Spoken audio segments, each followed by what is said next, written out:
4, 3, 2, Manchester 1, United have 0. reached the promised land.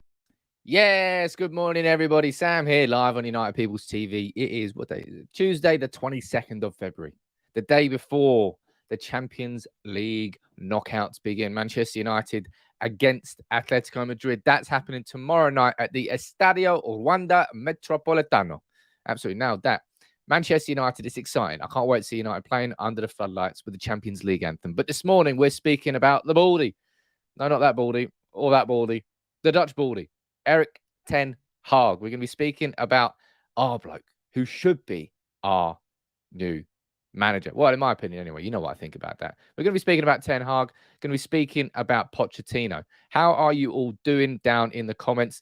Lovely to see you all here this morning. I hope you're all doing chipper. I hope you're all fresh. I hope you're all excited for this game that's happening tomorrow night. Because I definitely am. All right. After that game against Leeds, United can go into this match with a bit of sort of optimism, a real sense of positivity, a real sense of togetherness inside that team, inside that performance that we haven't seen in a while. But we are focusing on Ten Hag this morning. Isn't it mad, right? I suppose that's the difference between having a permanent manager and having an interim manager. Manchester United right now, if we were to be having conversations about Erik Ten Hag and Ralph Rangnick was our permanent manager, it would just be massively disrespectful. No, I wouldn't be doing it. You wouldn't be doing it. But we're in a situation now where so much is going on at the club, isn't it? And so much has to be thought about what's coming up next. And that has to be Ten Hag, in my opinion. But I'm going to be speaking about Ten Hag. Geez, that was a waffly intro. Sorry about that. Bit excited about tomorrow. I'll be speaking about Ten Hag and the updates on him. I'll be speaking about Pochettino and the updates on him. Now, The Athletic posted an interesting article this morning, which I'm definitely going to run through. They've basically done a survey of United fans, an updated survey where they ask some really important questions. Who should be our captain? Who should be our next manager? Where do you think we're going to finish this year? I'm going to look at the responses to that, and we're going to have our own little poll, if you would. We're going to react to that in the comments. We're going to take a look at the latest team news from Atletico Madrid ahead of this game tomorrow, because I tell you what, there are plenty of players that they might not have playing in this game. Going to be speaking about Bruno Fernandes, going to be speaking about plenty of things, and you know what to do. You let me know what you think about everything in the comments below. I'll try and react and read some of your comments out throughout the entire stream. If you'd like to, look at that. Absolutely bang on time. If you'd love to become a new member like Jigar, nice to see you there, Jigar. Where are you watching from, my friend? I'll try and give you a shout out if I can see your comment. All members on the channel on YouTube and Facebook, I always give you priority. And I always read your comments out first. That's a big perk of being a member and supporting the channel, as all of you have been for a long time. Good morning, Paula. Good morning to you. Who else we got down here? Members gang. We've got Gangshi. Good morning to you, my friend. Oh, there's loads of you. Sanjay. We've got Paul Bridget. Save the Jungle. Takeoff. Rebecca. Good morning to all of you. Aaron as well. Loads of you here this morning. And I'm sure you're all feeling a bit chipper. Like Nigel, you're asking how I'm. I'll tell you what, I'm feeling fine. I'm feeling good. After that game of the weekend, yeah, I mean, beating Leeds isn't the be-all and end-all of a great season for Manchester United, but the first game back at Ellen Road with fans in the Premier League for nearly 20 years.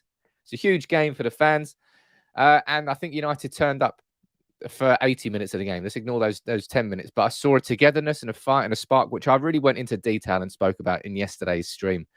But it means you can go into this game now against Atletico Madrid with a bit, I don't know, just a bit more confidence. Because we need confidence going into this game. My word. Michael watching from Northern Ireland. Good morning to you.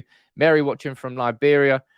Oh, look at that. Nathaniel watching from Grenada. Good morning to all of you. And Josh, you're saying, is this a legit possibility? Josh, it's more than a possibility. I would be extremely, extremely surprised if Manchester United's next manager is not Erik Ten Hag or Mauricio Pochettino. Mauricio Pochettino, however you want to call him, Poch, easier. It's going to be one of those two. We can get the names like Luis Enrique and Julian Lopetegui. There's so many different names and different managers that we could get linked with, right? It's not going to be either of those. Now, let's run through these updates, as I said, and it started with the Athletic from yesterday. Because there was so much happening yesterday from the Leeds game, the reaction to the Leeds game, the fallout to everything. I didn't really speak about this yesterday because, I didn't really have a place for it because I was speaking about everything that happened in Leeds. But look, let's speak about it now this morning. Good morning to you, HM Mathange. We've got Yash. We've got Nagelsmann's being a name that's been thrown around as well. I I think the stories that are emanating from Bayern Munich is that Nagelsmann's a little bit frustrated with their transfer policy and in terms of what he's being given and what he's not being given. I don't think that they're going to be letting go of Nagelsmann. Remember, they paid, I think, Leipzig around about 20 million as a compensation package. If he was to be out of there, I mean, you're looking at the Nagelsmann and Rangnick link, it'll be amazing. But I don't think that's going to happen. So I wouldn't hang your coat on that. Hang your coat on that? I think I got that right. I'm crap with those Samisms. That's basically when I mix two things. And I know what I'm trying to say, but I definitely don't say the right thing. Morning to you, Sally. Good morning to you, Ash. Good morning to you, David, Ross, Sat, mate. Loads of you. Lovely to have you all in here this morning. Make sure you keep leaving your comments. And if you can as well, I don't know why, but people seem to be stingy when it comes to likes on United People on the videos I do on United People's TV, even if they do well. So if you can, please drop a like on the video. It takes 1 second and it really can help the channel and show YouTube that people are actually enjoying the content rather than just watching it. So please, if you could, drop a like on the video. And Paul, you're saying, great to see the King Erik behind you. Look, there was only one player I could put on that wall behind me after that game against Leeds. The best thing that Leeds ever did as a football club was give us Erik Cantona. Well, in my opinion, anyway. Jordan, nice to see you down here this morning, my buddy. Joining the gang. JJB. Mate, JJB, does that still exist? That shop? My God, I used to buy some terrible... I bought them from... I think it was JJB. The first pair of boots I had as a kid was a pair of... Not the first pair, but I bought a pair of white Asics with red ticks on. Not red ticks, but red stripe. You know, the Asic brand. And lo and behold, I was not good enough for white. If you're going to wear white boots as a kid, you have to be a half-decent footballer. I wasn't a half-decent footballer. That's all I'm going to say. Henrik, good morning to you. Man, there's so many of you joining in this morning. I keep getting distracted, but it's nice. That's why I like it. It's a community channel. Let's run through this. 6 minutes of waffle from Sam. Sorry about that. Look, this is from the Athletic from yesterday, right? It said Manchester United have started the process to appoint our new manager. And this is the big news, right? Because what is it now? 22nd of February. We're about to head into the Champions League knockouts. We've got the FA Cup. No, let's not talk about the FA Cup. Yeah. We've got the Champions League and we've got the business end of the Premier League season. We've got a top four race and you never know. Maybe we'll win the Champions League. But all of this is going on at the same time as United searching for a new manager. And the club really have to get the ball rolling. And that's what the Athletic and David Ornstein have said that the club are doing. We scroll down here. The Athletic reported last month that the process to instill I can't read this morning. The Athletic reported last month that the process to install a full-time boss would commence in the subsequent weeks, and this is now believed to be underway. A short list of candidates is thought to have been finalized, and efforts are being made to arrange preliminary conversations. And this is probably where the difficulties are really going to lie with Manchester United, both with Erik Ten Hag and with Poch. Because I think we're not just like going to blindly go after Poch right now. We're not just going to blindly go after Ten Hag. I think we're going to take everybody into account. And if we're talking about conversations, that's where it becomes very difficult. Right now, Ajax, top of Eredivisie in the Champions League. They play Benfica tomorrow night, I think. Poch in the Champions League against Real Madrid. Won the first leg 1-0. Second leg coming up, top of La Liga. It's going to be hard to have these conversations with these managers, right? When they're still in these competitions, and that's just the situation that United are in. We're in a position where we've got an interim manager, and we need to. It can't be a case of we wait until, the end of May before we start having conversations with our new manager. We need this new manager in ASAP Rocky in the summer. It can't be a case that we appoint our manager at the start of July, like a week before we go on a pre-season tour. What we need is this manager in at the very start of the summer to give him the best possible chance. And something that Gary Neville said, I was going to speak about it later on, but I may as well bring it up now that I mentioned his name. And these were some of his comments on Manchester United's search for a new manager, which I thought were really important. So I wanted to run through them. And then finally, 10 minutes in, I'll head towards the updates on Ten Hag and Poch. Jeez, what a waffler I am this morning. This is what Gary Neville said in his podcast. Said, in the summer, Manchester United have got big appointments to make, namely the manager. The manager has got to be the right next season to be able to take on Tuchel, Guardiola and Klopp. Because if you don't take on those three with a manager who can face them like for like, you will get beaten up. It has been proven over the last few years that great managers in this league will bring you great things. And I think that's a very good comment there from Gary. And I think it's been proven correct with Thomas Tuchel. But that's the Chelsea model, right? You know what they're like. But it's worked for them, for sure. Jurgen Klopp has come in, and Pep Guardiola, they've dominated. They've absolutely dominated. So he is right. Great managers can win you great things. Manchester United will need a great manager to compete with the ones that are at this level in this league at this moment in time. And that's where we're at. And that's why, in my opinion, it's only going to be Pochettino and it's only going to be Ten Hag who are considered for the role. And we've spoken about this at great length before. And trust me, I'm going to have a lot more content on this as the season progresses. But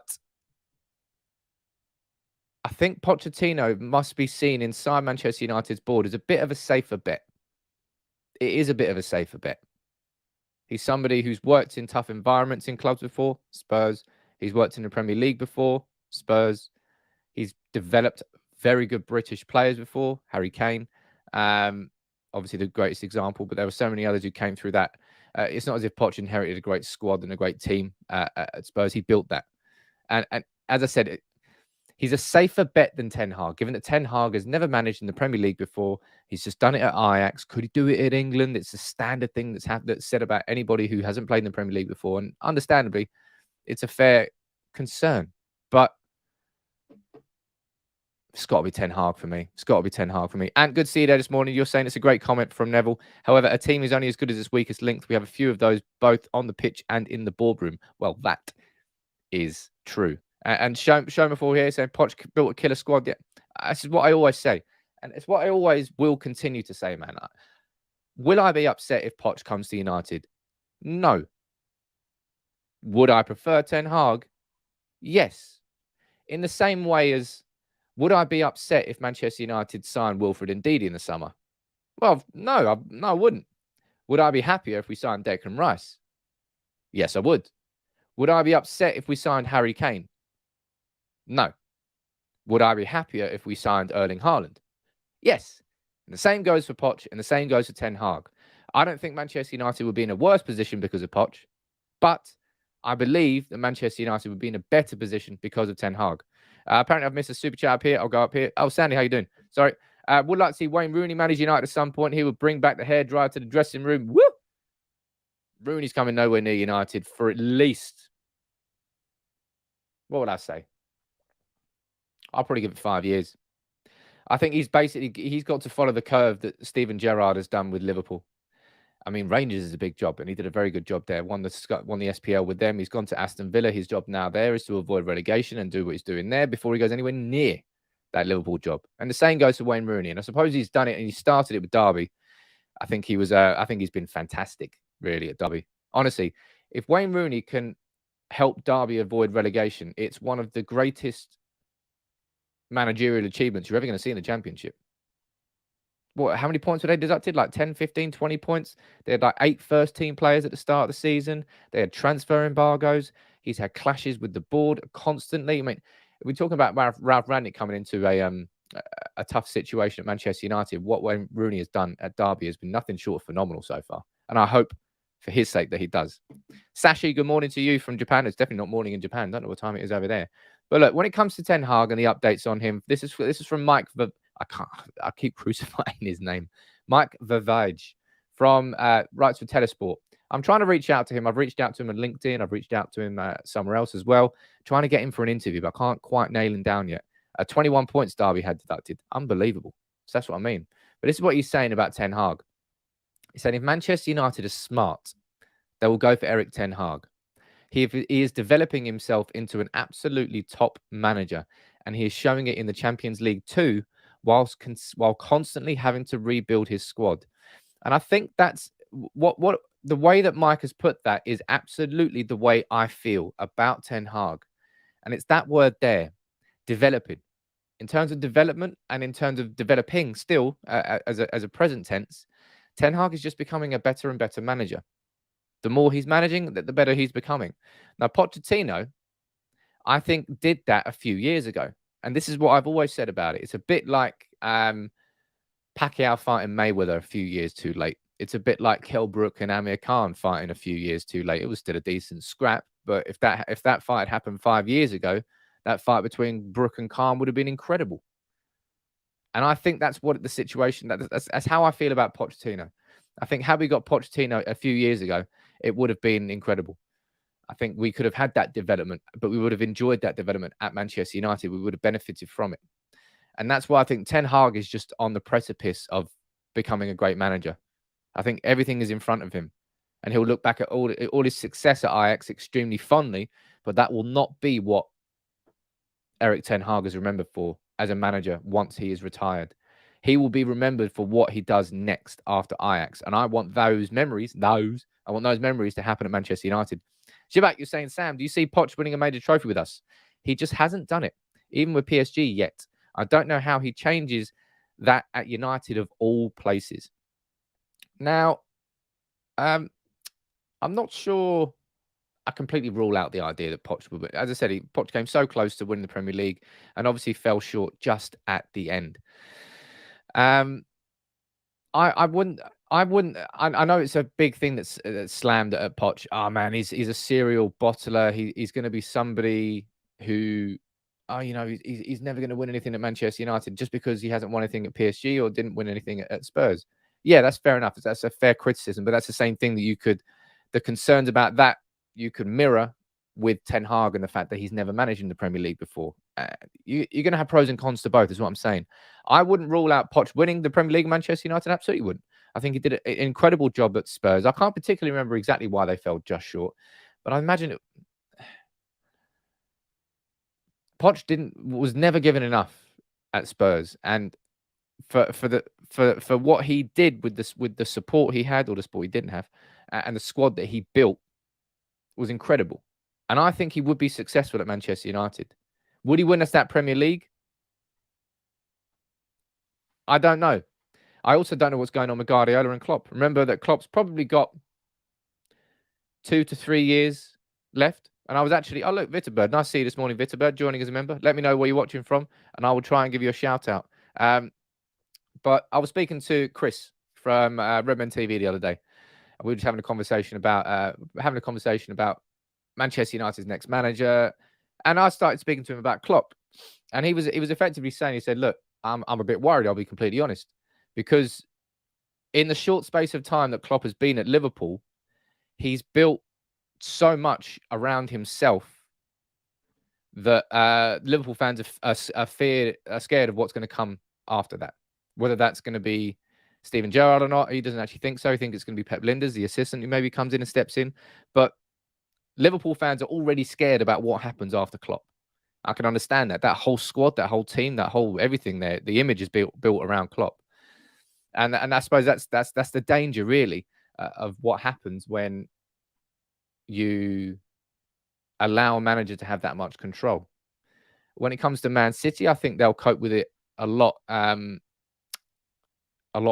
I personally fear for what happens after Guardiola leaves City. I think they'll just replace him with another version. And again, that's such a huge reason why I think United literally cannot afford to not get this man in. Because if we don't get this man in, trust me, he's going to end up at Man City, and we're going to be looking at it going, oh, for fuck's sake, we've done it again. We've done it again. Because I still stand by the fact that we could have maybe we couldn't have got Guardiola because City did so much to bring him in. But Fergie interviewed him, didn't he? But yeah, Ten Hag, not just as much, right? But nearly equally so. As much as I want Ten Hag, I don't want City to have him, because I fear for that's just going to continue that. Because football works in cycles, right? We all know that. That's always been the way. City's cycle's been there since like 2000 and what? Let's be completely real. Since 2011, they've had about a good 10 years. Obviously, inside that, Chelsea and Liverpool, but they've just been on an upward curve basically the entire time. And Liverpool, their cycle, let's see how long their cycle lasts. And Chelsea, you know what Chelsea are doing? They're just like that, constant. They're just up and down, up and down, up and down. And then United are even more so. I think if we let Ten Hag go to City, that cycle at City can start again immediately. And that scares the crap out of me. Henrik, you got COVID. Apologies. Apologies? I hope you're doing well, mate. I hope it's not too bad for you. Let me scroll up here and see a few more of your comments. Stefan, how you doing there, buddy? Stephen, sorry. Good morning, Sam. Ten Hag with Ralph and Van der Sar. We dare to dream. Ooh-wee. Dare to dream, baby. I mean, that would be amazing, wouldn't it? I think we'll miss out on Poch around with Madrid showing interest, says John. And now, John, I will go on to the next point, which I exactly was going to talk about there, my friend. And that's this. This is coming from the Daily Mail. Yes, I know it's the Daily Mail. Okay, I'm not saying it's gospel, but it raises a conversation point that we are going to discuss in this video together. And that's this. Manchester United face a battle with Real Madrid to land Pochettino as pressure grows on Carlo Ancelotti. And his close bond with Kylian Mbappe is a factor in the Spaniards' interest. Now, let me just sum that article up for you because I've already read it all. They're basically saying Real Madrid are interested in Poch. Real Madrid previously held conversations with Poch and have always been interested with Poch. And now, best case scenario right now for Manchester, as far as I'm concerned anyway, right? If we don't want Poch, which I think the overwhelm, it's not that we don't want Poch, it's that we want Ten Hag. You know what I mean? I'm not saying that Poch is a bad manager. I never would say he's a bad manager. It's just I don't think he would be the best manager for us. But if we don't want him, then the best case scenario is that PSG knocked Real Madrid out of the Champions League, right? Because that basically means that Real Madrid are going to go all out to try and sign him. Because we all know that Kylian Mbappe is going to Real Madrid. I know it's not a done deal right now, but it is a done deal. He's a free agent. We know he's going to Real Madrid. Simple as that. Unless PSG try and offer him a ridiculous amount of wages. And I kind of think he'd leave anyway for his own ambitions. So he's going to go to Real Madrid. And therefore, Poch to Real Madrid, when you think about it, gathers even more pace because he does have a very close relationship with Mbappe. That's always been reported the entire way through. And you look at the numbers that Mbappe has done at PSG since Poch has been there. I mean, he may well have done those numbers with anybody, really. But he's been very, very good this season. He's been good under Poch. Came up with the last-minute winner in the league game before the game against Real Madrid and did it in that game as well. But look, if we're going to quickly take a comparison to how have Poch and Ten Hag been doing in the last few games, like look at these numbers, man. These numbers, and this is why so many people can't really take Ten Hag's success at Ajax too seriously, right? And I can semi-understand it. Look, they absolutely spanked Excelsior Maassluis 9-0. And that was in the cup. They beat Ajax. They beat PSV away, sorry, 2-1. That's an important result in terms of how the league standings go. 3-0 win over Heracles, 5-0 win over Vitesse, 5-0 win over Twente, and a 1-0 win over Ajax. 4 clean sheets in a row going into their game against Benfica in the Champions League tomorrow. We will all be tuning in to watch that game between Benfica and Ajax. Make sure you do. Make sure you watch it. How do Ajax play in the Champions League? That's the only real measure that we've got of Ten Hag at the moment, because I don't think it's really particularly fair in the same way that we can't look at any of PSG's results in the league and take too much from them. The same thing happens when we look at Ajax and the Eredivisie. And we know that, right? We know that's always been the case, but that's why the Champions League is so important. Oh, shit, yeah, I forgot United playing. Man, I crack myself up sometimes. Seriously. Yeah, I'm probably going to be watching Man United play tomorrow night. I'm not sure about you, but I might watch the highlights of the Benfica Ajax game. Yeah, that's funny. I do crack myself up sometimes. But yeah, look, if we're taking a look at the PSG results, I know we can't take too much into account, but look at that. They've got knocked out of the cup by Nice, and they lost 3-1 to Nantes at the weekend. Nantes? Jeez. Deary me. But look, I wouldn't look too much into any of those situations, in my opinion, just at the moment. We can only focus on the Champions League. In my opinion, I think PSG are going to knock Real Madrid out, and I think that speeds up Real Madrid's pursuit of Pochettino. Do you think that's the case? You let me know in the comments below. Jason, do I wake and bake? No, I do not, my friend. I've woken, and that's it. I've got water. Does that count? Yeah, I will watch United first, and I'll watch Ajax on the extended highlights. Alexander, this is a good question. You let me know what you think about this in the comments below, eh? Type yes or no. Do you think that Real Madrid could be in for Ten Hag? Because at this moment in time, there's not really been... Ten Hag's name hasn't particularly been linked with that job, is it? Not really sure why, if I'm being completely honest. But it seems like they are sort of like transfixed on they're transfixed on Poch. But do you think the Ten Hag could be in the mix? Because that would definitely be a spanner in the works. Adam Hicks with the terrible, terrible idea of getting two. I remember at uni, used to have the TV there. You used to have an Xbox on a laptop and then another laptop, and we used to watch all 3 Champions League games at once. Have you ever tried to watch more than one game at once? It is so hard. It really is so hard. The best thing you can do actually is watch BT Sports. They got like, what is it, like the goal show, because it flicks between the games. That's really, really good. Going down the comments here, so many of you firing in comments. None of you really think that Ten Hag is going to be going to Real Madrid. Well, I hope you're all right. And I really hope not, because I think if Real Madrid come in for Ten Hag, that's a real big spanner in the works. Absolutely spanner in the works, that is.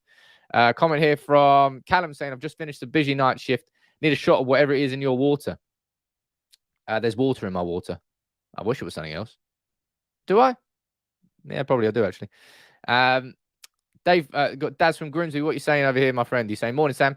Ten Hag, please. The club will need to make this happen. And a big thing that Gary Neville points out, which he's completely right about. Let me pull these comments up. These are really, really good comments, I think, about why Ralf Rangnick, A, will have more influence than anybody on the decision, and B, should have more influence on anybody in the decision. This. Really, really good comments from Gary, this, I think. He goes, I think Rangnick will have a say in who gets the job, because he has got his. I mean, why is it that people don't even proofread their stuff? It's so dumb. This is Sky Sports. Because what he has got is oh no, it actually is. I'm just being an idiot. Because what he has got is a real good view of the character. I think I am drunk this morning. Sorry, ladies and gents. I don't know what's wrong with me. I can't read properly. Let's start this again. I think he will have a say in who gets the job, because what he has got is a real good view of the characters, personalities, performance levels, and training levels of the current group of players. So he is in a strong position to advise. He is probably in the strongest position to advise, because he is having a day-to-day contact with all the players. He is seeing how they cope with disappointment, how they cope with atmospheres, how they cope with big games, how they cope with training. Can they meet the demands of the club? Have they got the quality? And it's really, really good points there from Gary. And this is exactly why we all know that Ralf Rangnick has to be empowered. He has to be empowered to have real influence over this decision. I'm not saying it should be completely up to Ralf. I think that would be not equally as mad as letting someone like Ed Woodward making the decision. But when it comes to making these decisions, it has to be sort of unilateral, you know. But it can't be just Ralf making the decision. But everybody has to look to him, because he is the player, the manager, who has been working with these players every single day. He knows the qualities of this squad. He knows the downfalls of this squad. Therefore, he'll know the sort of character that this and the personality that this next manager has to have, if you know what I mean, to get the most out of this squad. If we're going to get somebody who sort of lines up with these players, nobody is going to be in a better position than Ralf Rangnick to make that decision. And it's a reason why so many of us are so excited about the idea of Ralf moving upstairs. So many of us are scared about the idea of Ralf moving upstairs, because we're like, is he really going to get the power? Is he really going to get the power? It's something that we all know, right? We all know. But it's something that I suppose none of us actually really do know at all. I'm saying some weird things this morning, man. I think it's because I need to burn my nose as well. No tissue. Anyway, how are you all doing? I'm sorry if I'm being a bit weird this morning. I don't know. I don't know why I'm being weird. Maybe it's because United are playing in the Champions League tomorrow, and it feels like a long time since I've been able to get really buzzed for a Champions League knockout game. And it's Atletico Madrid. Well, look, we may as well run through the team news now. I was going to run through that survey from the Athletic, but sod it, I'm speaking about the Champions League now. Let's have a quick chat about it, eh? You let me know what you think in the comments. Fire in any comments or questions or concerns you've got about the Champions League coming up. Let's have a little conversation about the Champions League. But I am dead excited. I'm dead excited. Andy, no, I'm not on coke. Matt, what was in my cereal this morning. I seriously have no idea, but I've seriously got to blow my nose. Sorry about that, ladies and gents. It's annoying.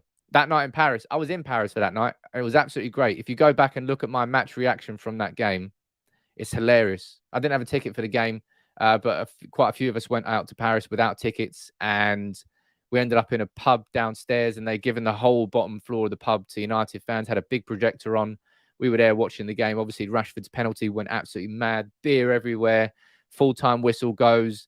It's chaos in there. I don't know how everybody's not falling over. And I'm standing on a table in the corner of the pub with my phone trying to give a match reaction whilst, I'll be honest, I was pretty drunk.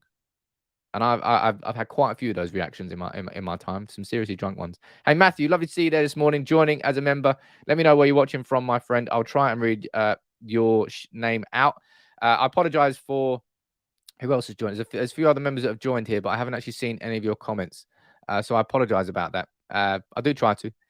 I always answer these questions when people fire them in and say, look, Sam, any consideration of doing a watch along on YouTube? Ladies and gents, you will never catch me doing a watch along.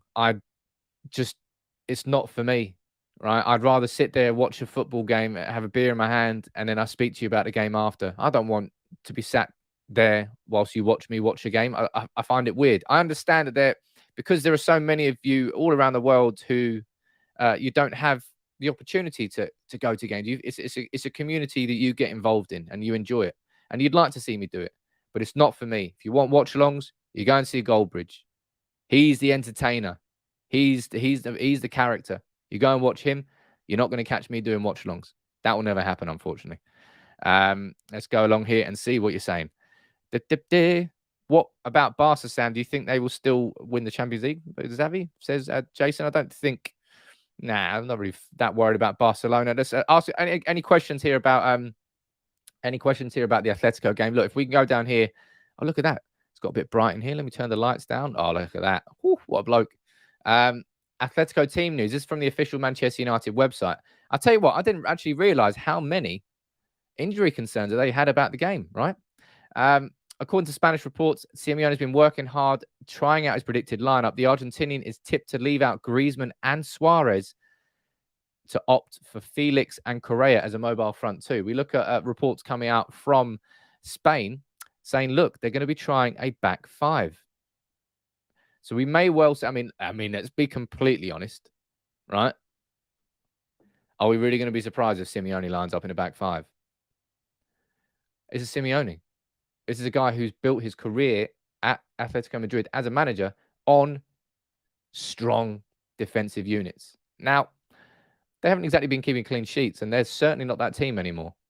But if you're looking at how many injury concerns they have, they've got some problems. Mateus Cunha, Daniel Vaz, Yannick Carrasco, that's a big one. That, for me, is probably the biggest injury concern that they've got. Yannick Carrasco, if you've ever watched him play, he's a top draw winger. Really, really class player. Then they've got Thomas Lemar, who might be out as well. Big, powerful midfielder. Koke, their captain, he might be out as well. So, yeah, look, if you're looking at a potential team, they might have to play a midfield three of Llorente, Herrera, and Kondogbia. And as I said, with Correa and João Felix up front, that's not a full-strength Atletico Madrid team. And it's not, even if it is a full-strength Atletico Madrid team, it's not a full-strength Atletico Madrid team. Atletico Madrid are not that team anymore that dominated under Diego Simeone. Although saying that, they won the fucking league last year. Obviously, they benefited from the turmoil that was happening at Real Madrid and Barcelona. But I don't have as much fear for playing Atletico Madrid as I would have done last year, as I would have done the year before.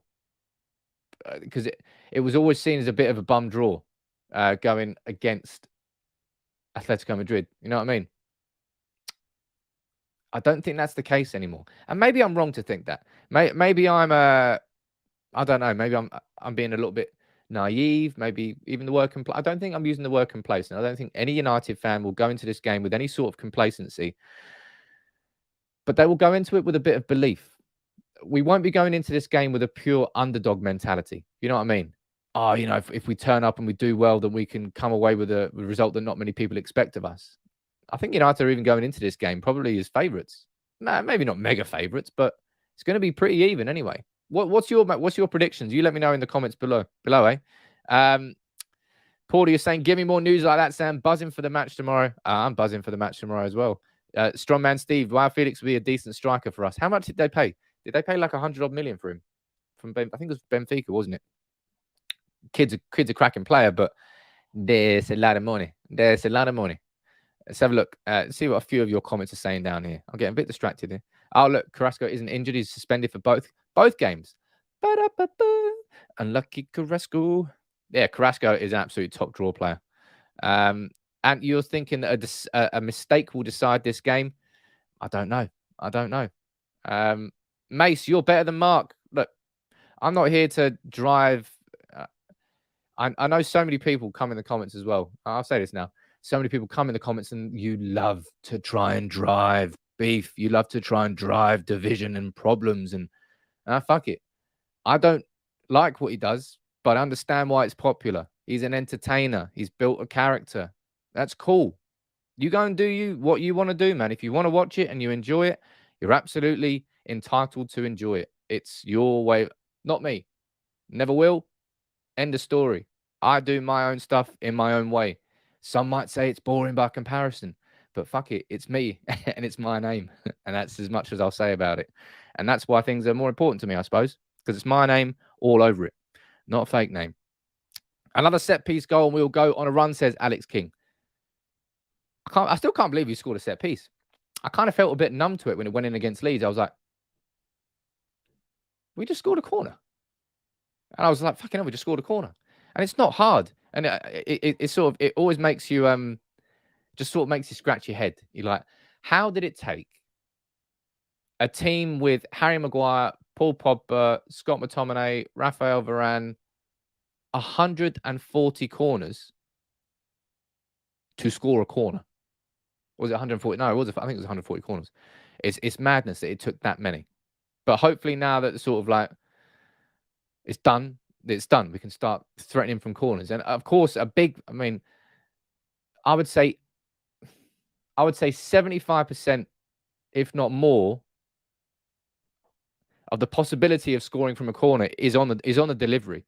If the delivery is spot on, like Shaw's there against Leeds, if you get that whipped in delivery, you just need a flick. You just need a casual flick in the right direction and it's in. It's all on the delivery. Bruno Fernandes has to be better with those corners from the other side. Just have to be better on deliveries, man. We'll keep scoring more. Like I found this very interesting. We'll run through a few of these,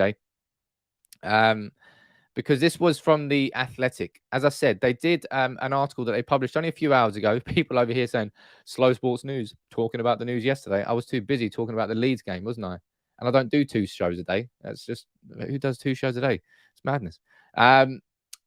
Look, this was from the Athletic this morning. I thought this was very, very prevalent because it raised some really good conversation points.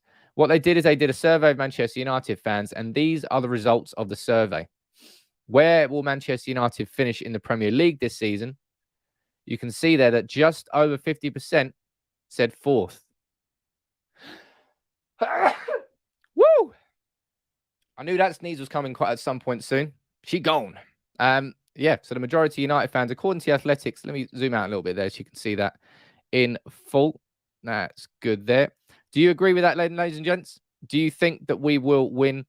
Do you think that we will finish 4th? I think we've got more than enough to finish 4th. If you're looking at the progression of Manchester United over the last 12 games, look, have we lost one? Have we lost one? I think, yeah, what is it, Wolves? We've lost one Premier League game under Rangnick.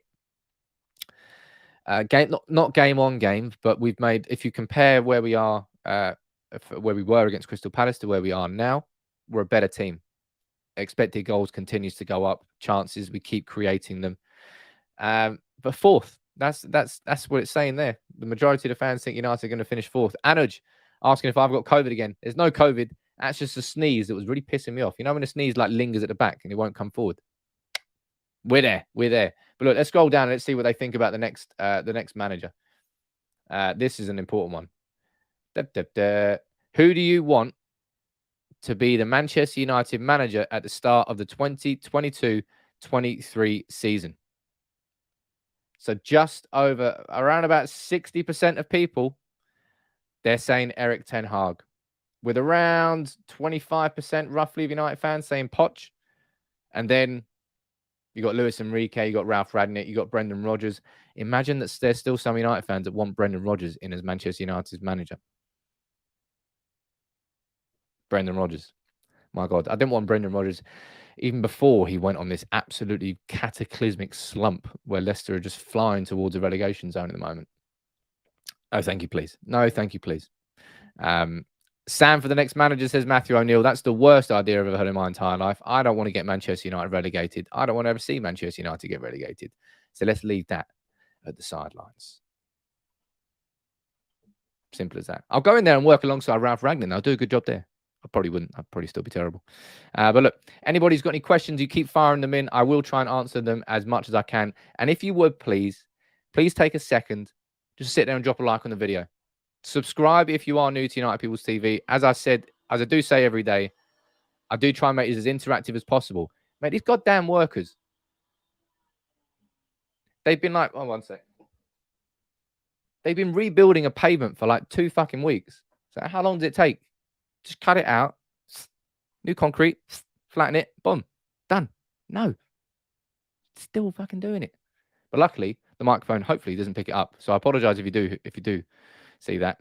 Shameful. That's a very good point that you've raised there. There's another very, very important conversation down here that we need to have.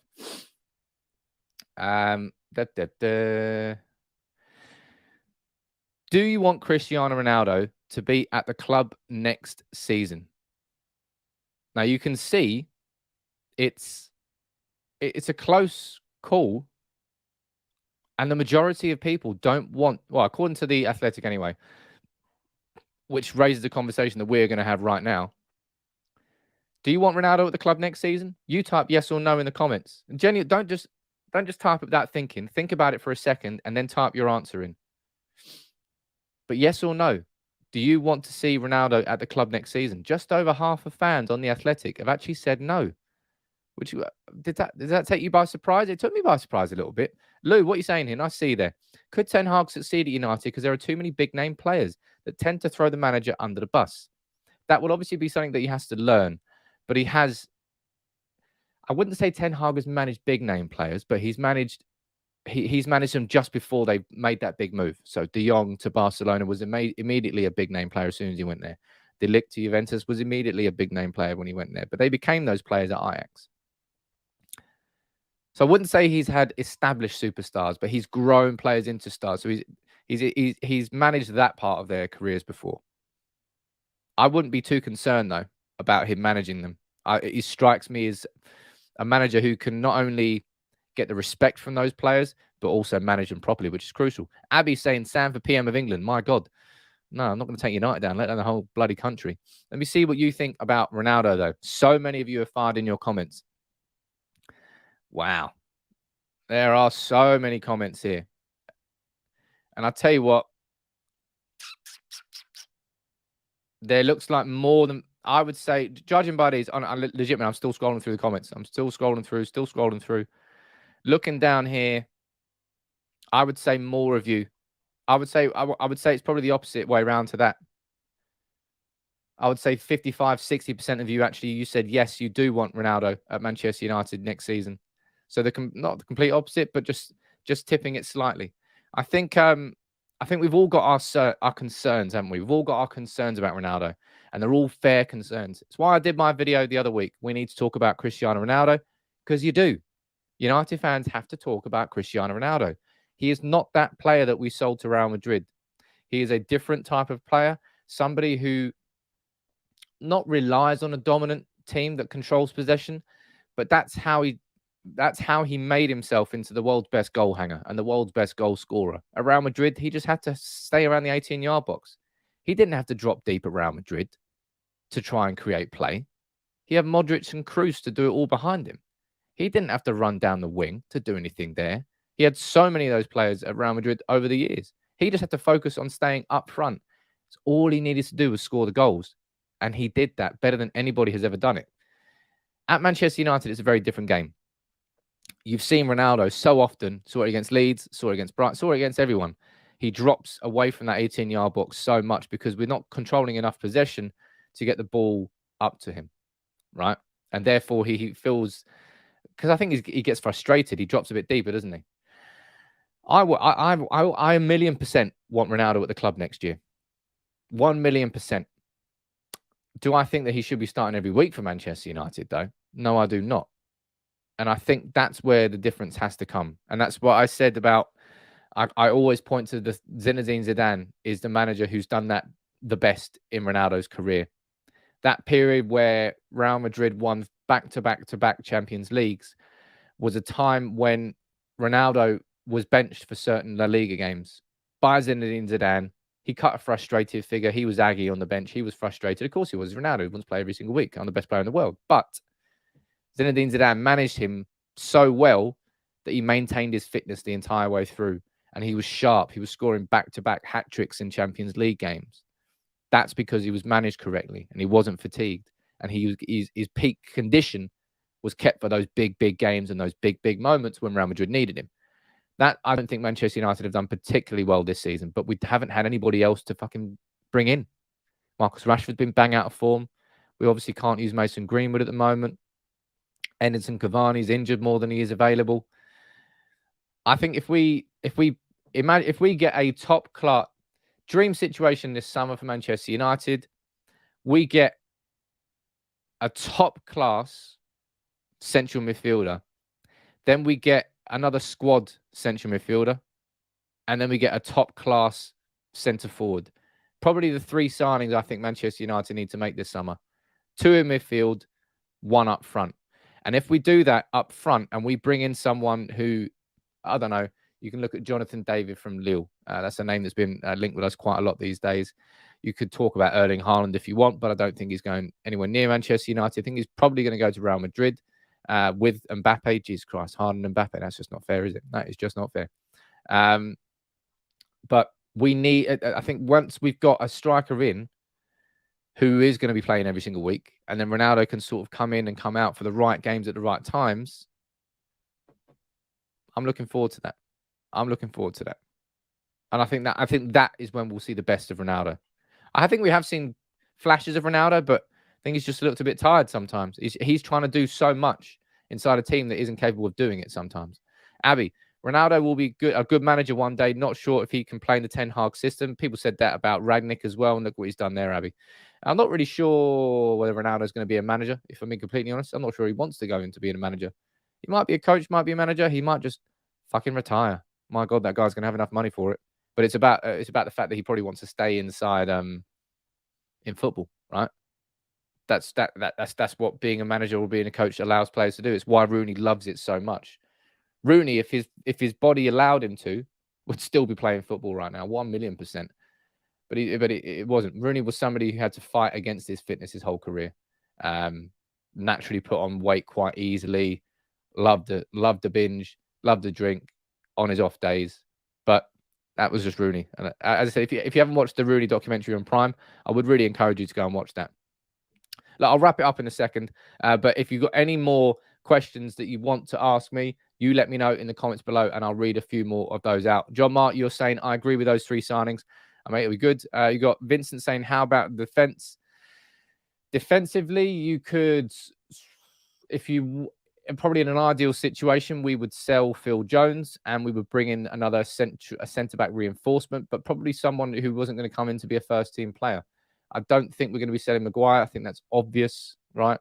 No matter how much you can can see what I've said about Maguire, but I don't think he's going to be sold. Oh no, is it starting to get the old twitchy? No, twitchy's not happened. I don't know why it does that. Watch Rooney on Friday, says Paul. It was excellent. It was excellent. Lee, you're saying the major stumbling block in Haaland going to City is Raiola. Pep doesn't do business with the agent. I think Haaland's going to be going City or Real Madrid. One of the two. I don't think so. Anna is saying, which video is coming out today, Sam? I'm going to have my Atletico Madrid video coming out very, very soon. I have no idea why it starts to go twitchy. Something that's very exciting, by the way. Right? I'll tell you now, because you're here watching live. I'm going to be getting a new camera hopefully soon as well. I keep saying that everything you give to me on the channel, all the support, all the super chats, I'm just reinvesting it back into the channel to make it bigger, to make it better. And hopefully I'm going to get a new camera soon that we can take the levels up a little bit further as well. Lou, what are you saying here, sir? Will Manchester United go over someone like Haaland if Ronaldo stays? We don't usually play with two up top nowadays unless we're chasing a game. It's usually Ronaldo up front, Sancho left, and Rashford or Ilanga on the right. I don't think that Ronaldo staying will rule us out of going to get Erling Haaland, but I think Manchester United's budget this summer will rule us out of going for Erling Haaland. Fact of the matter is, we need a top-class central midfielder before we need a top-class centre-forward. Strikers are always the most expensive, right? They pretty much are. Kane's going to be available. Will City go back in for him? Haaland's going to be available. Who will pay the wages that he demands? I don't think United will pay either of those. I don't think we'll go in for Kane or Haaland. We have to be a little bit smarter. That's why someone like Jonathan David or someone, I'm trying to think off the top of my head, other strikers like that, there will be strikers in the bracket of like probably 35 to 50 million pounds rather than your 75 million plus pound strikers. There's going to be so many of those 30 to 50 where if United do their research correctly, we can probably get one that really succeeds at United. It will just take a little bit more scouting and a little bit more work. Look at that. We've got Alf coming in. Everyone's joining in as a member this morning. Big up to all of you, man. It's cool. I really like that. Great channel, says Alf. Thank you very much, man. Where are you watching from? Let's have a look. Sam, it's not you. A few YouTubers having a similar issues right now. It's almost like they're throttling live streams if they get too long. The bastards. And Cuckoo. That's a good one there. Christian and Cuckoo, for sure. And Alf, you're saying send the Cantona shirt out to me in Norway. Maybe I will. Maybe I won't. Vlahovic, obviously, he's gone to Juventus for 75. Isaac, I don't particularly think that Isaac would be...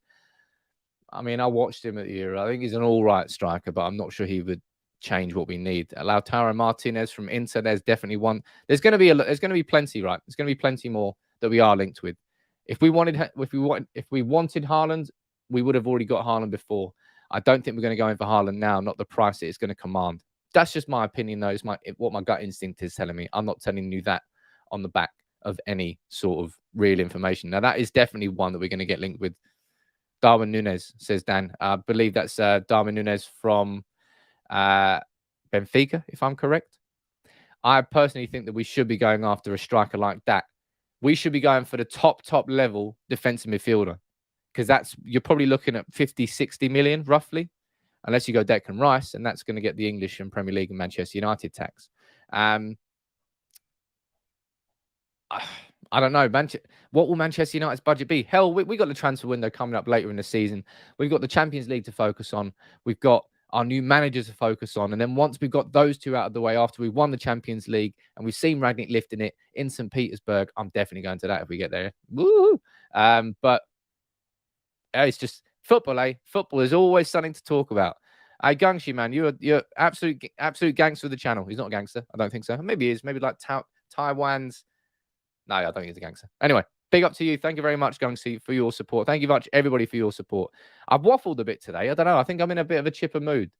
It's just, it's nice. Last week was exhausting, all right? Having to talk about all the shit that was going on at the club, with everything that was happening with Maguire. And look, we've spoken about this quite a lot. It's not what I want to focus on. I want to focus on the good stuff. I want to focus on United heading back towards that club that we all want it to be. That 4-2 win against Leeds, 10 minutes aside, that was great. That was a kick to the past. Felt like a nostalgic sort of performance from Manchester United. We need to take that energy going forward into the Champions League tomorrow night. I'm going to have my predicted 11 for the Atletico Madrid game coming out very soon. I'll try and get it recorded as quickly as I can after this video. Thank you very much, right, everybody, for joining in this morning. Big up to all of you. A comment there from Matt saying, Sam, you look like Cantona more than Vidic. Nah, I'm not sure I do. But look, thank you very much, everybody, for joining in. Sorry I've waffled this morning. That was quite an enjoyable stream. Now, make sure you drop a like on the video, and make sure if you are still new, please subscribe to United People's TV, and you can catch me tomorrow morning. I'm live at 9:30 again. But make sure you check out the starting 11 video going up very, very soon. Take it easy, everybody. Have a cracking day.